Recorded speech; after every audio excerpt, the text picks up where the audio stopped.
on, let me make you sing. Let me put y'all on like a bulb in the socket. In the club, niggas knock it with a dub in the pocket. They walk in the store, I love when they cop it. Make you other rappers struggle to top it. But this man flow with the greatest. Welcome to chapter 21. The topic is electric charges and electric fields associated with them. And as you know, there's always attraction or repulsion between electric charges, and that is called the Coulomb's law. So first, let's say we have a positive charge here, Q1. The book uses red color for positive charges, so we'll do the same. QA. It will emanate an electric field to all directions away from it.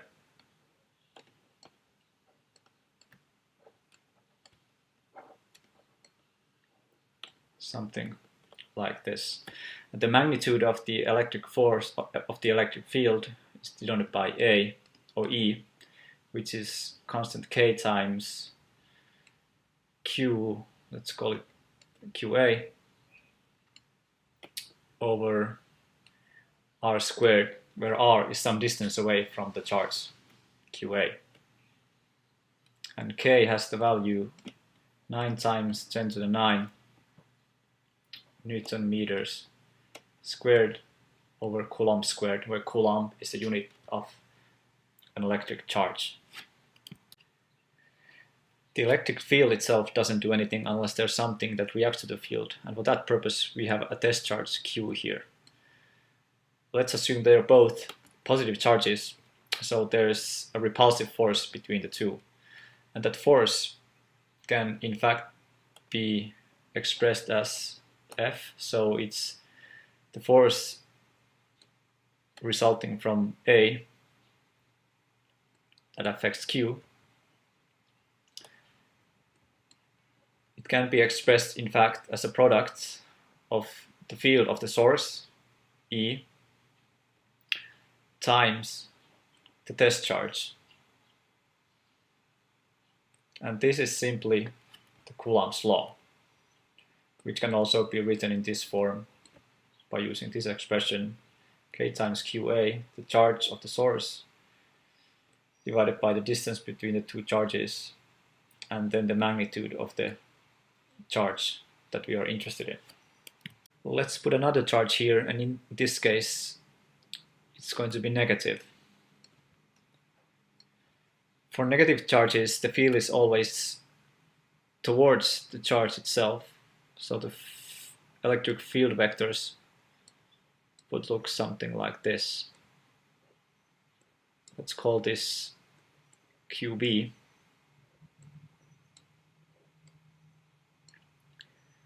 And now if you consider this system, the field lines will emanate from A, that's the convention.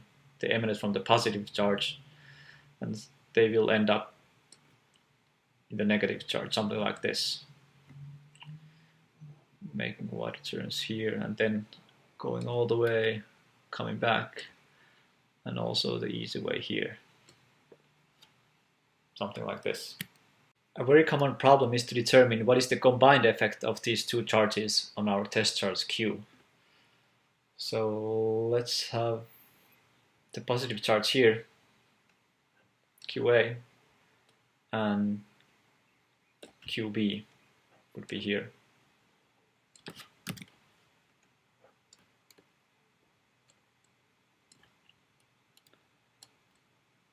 And for simplicity, let's put our test charge somewhere around here.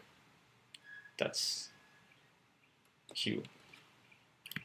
First, let's consider the contribution of the positive charge QA.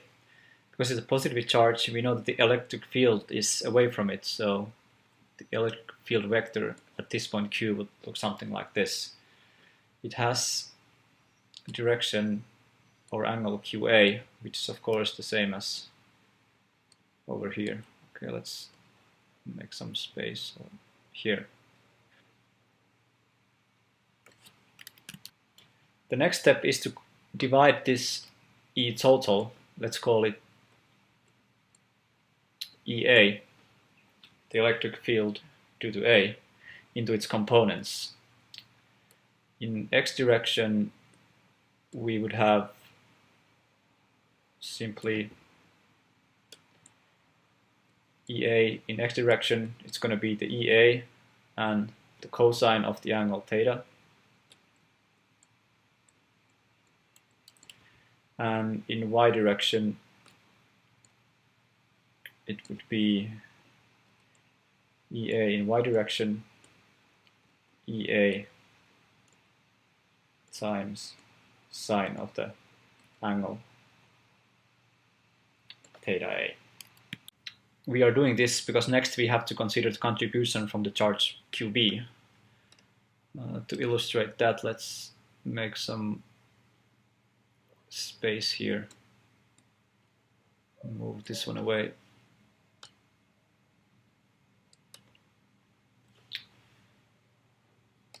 So, because this is a negative charge, we know that the electric field is towards it. So, the EB would be something like this. And again, there's some angle theta B in this case, which is of course the same angle as found here. In a similar fashion, using trigonometry, we can have the x and y components. This would be the EBY. Again, EB, let's make that clearer, EB times sine of theta B. And in similar fashion, we would have a horizontal component EBX,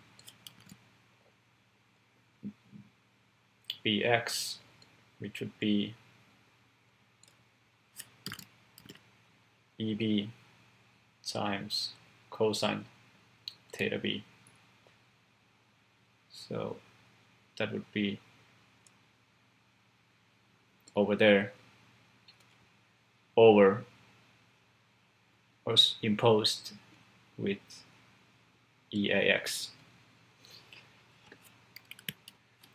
We can already see from this figure that the y components in this case are pretty close to each other. In fact, they're exactly the same in magnitude if the Q is sitting in between those two, exactly in the middle. So these two components would cancel each other. I mean, we would only have the resultant from these two x components. We can draw it again here. So here we have our positive charge and the negative charge, and the test charge sits in the middle. We know from this figure what the field lines look like. So there's something like this. They start from the positive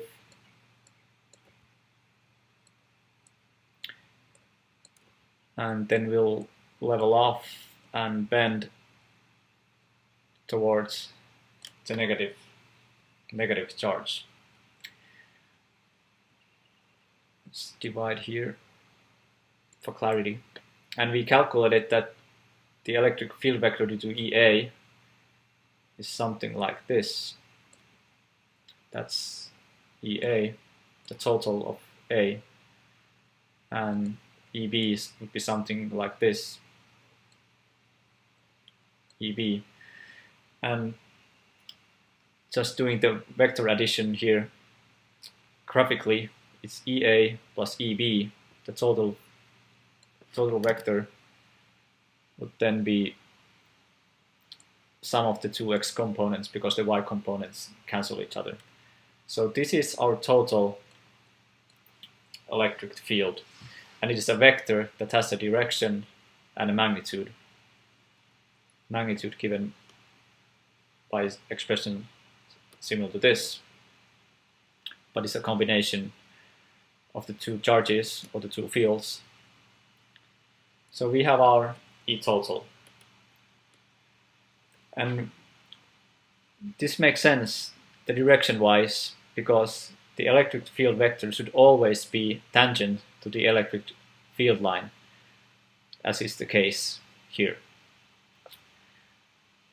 And to get the total force on our test charge, we simply use Coulomb's law.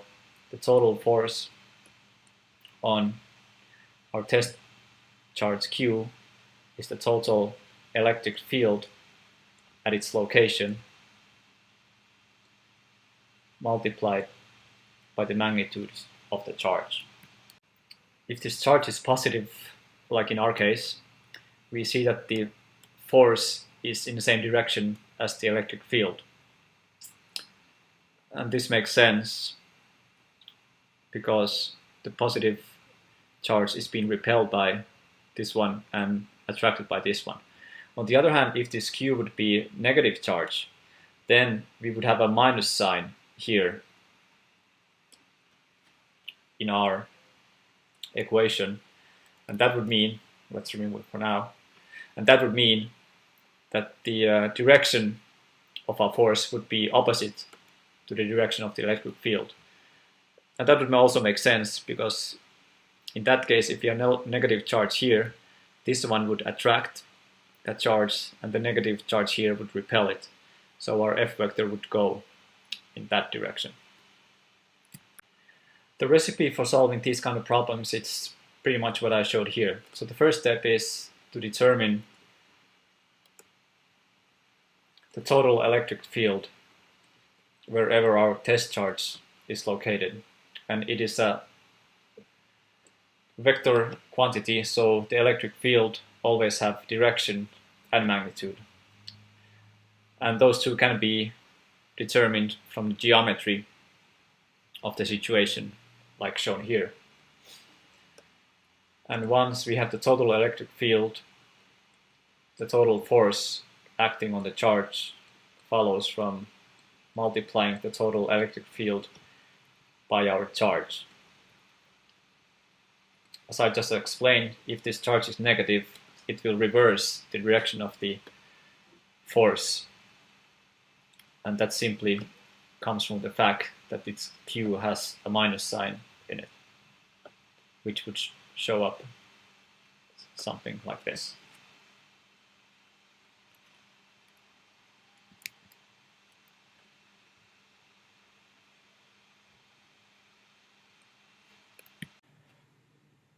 I'll use what we just hear as an example, and I'll just need a little bit more space here, so let's clear this one.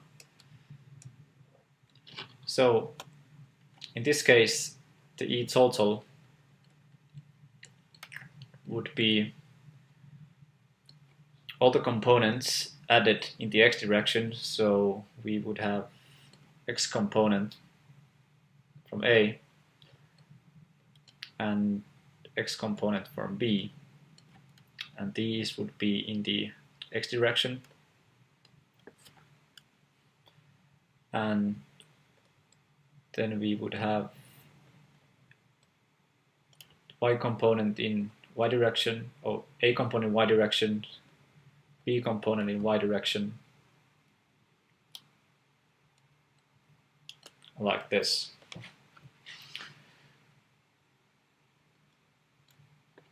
And the components in this case are simply EA cosine theta A plus EB cosine theta B, and those are in the x direction. In y direction, likewise, we have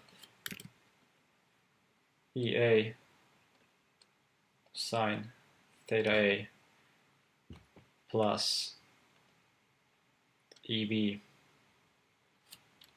or in fact this has a negative sign because it's in the opposite direction of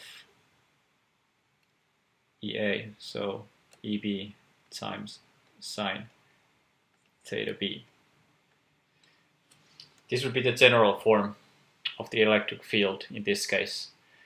And we just discussed that the y components, they are in opposite directions, and they are also in fact equal in magnitude, because this charge is equally far from both of them, which makes EA equal to EB, and also the angle theta A is equal to theta B. So in our case, we don't have this term here, and our electric field is only in the x direction, as shown in the previous illustration.